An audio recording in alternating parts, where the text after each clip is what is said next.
term 2, we were challenged in effective management consulting to raise as much money as possible for a charity of our choice in 24 hours.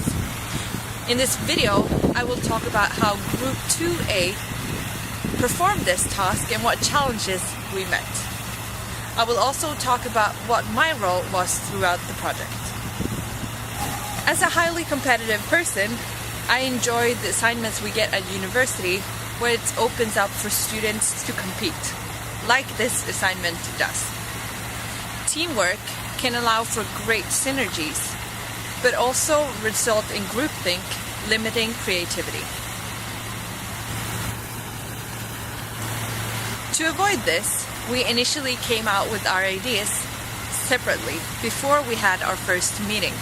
During our first meeting, we shared our ideas such as an organic food event, homemade pizza night, a business raffle, silent disco, cooking classes, international food nights, and more.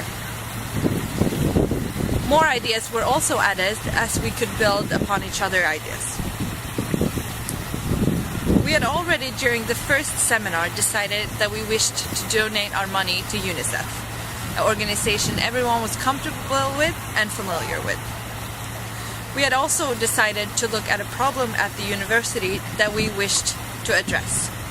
This was that within university, people tend to hang out with people from the same culture, country, or religion. After analyzing all of our ideas, it became clear that we want to do something with games and competitions. We synthesized our ideas into one biking event, boys versus girls spinning in the library, and also a casino night in the evening. And to fully utilize the day, we would have a car wash in the morning.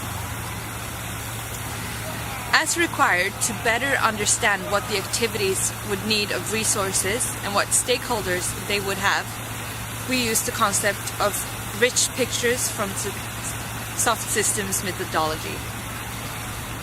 We were all responsible for drawing different rich pictures which showed different perspectives and open up for discussion, and we could trust that we had looked upon all the different aspects of each activity. When using conceptual modeling, real-world constraints are put aside. I felt that this was something Group 2A did very well. Our plans were bold, but maybe too bold. More on that later.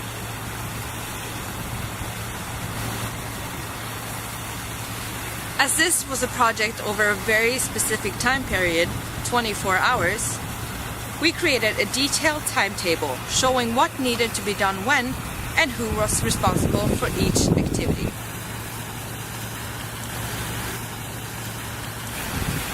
Throughout the weeks before the event, we had meetings every Thursday, and also people were responsible for completing tasks before every new meeting. People got to work on the assignments or activities that they felt the most ownership with, and we fairly split the workload. But no matter how many plans you make, there will always be something unforeseen that forces you to change them. Kind of like this video.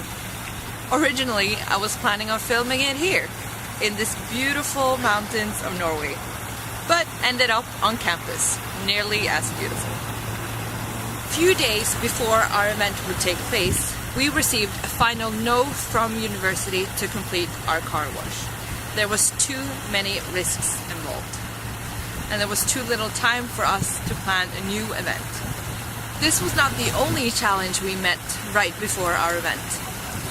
One of my group members had gotten a verbal confirmation that we would be able to borrow spinning bikes from Sports Aston.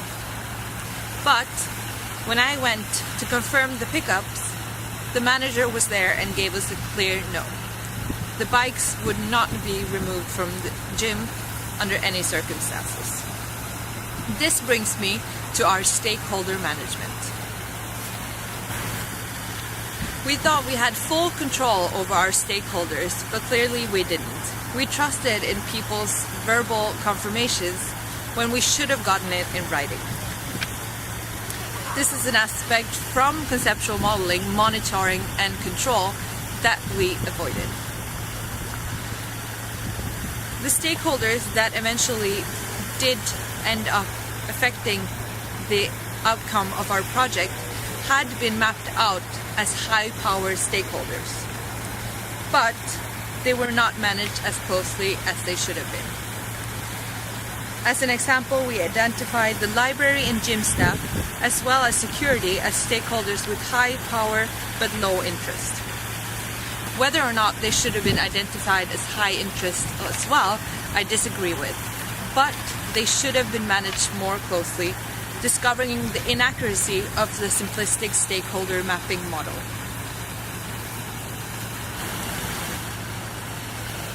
Now, let's see how the event went despite the challenges we met. As the car wash did not go ahead, we started our day in the library.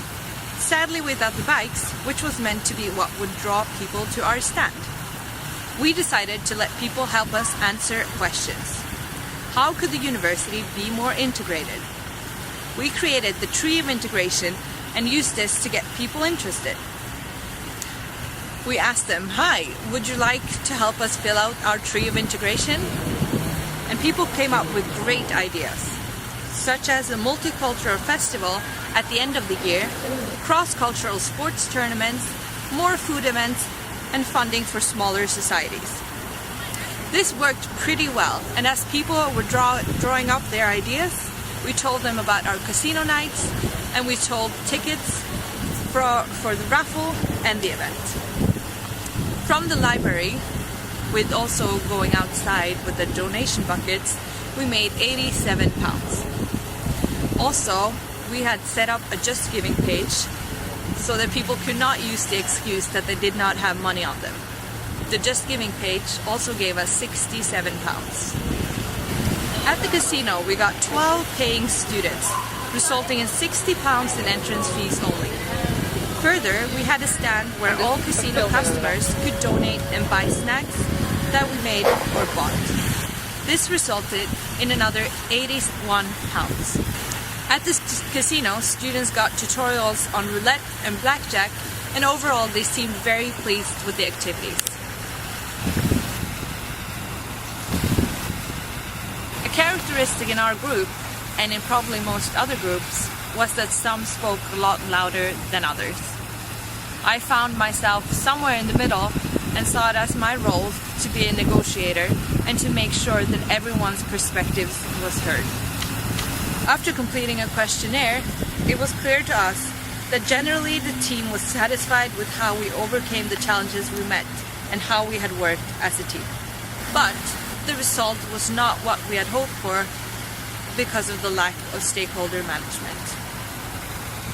Also, looking back, I am not completely comfortable with raising money for UNICEF through a gambling event.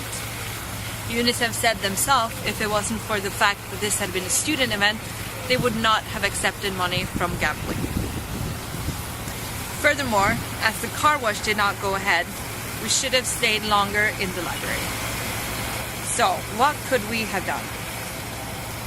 Overall, we should have had a better route definition and a red line throughout the day. We wanted to enlighten intercultural university, but this was not visible.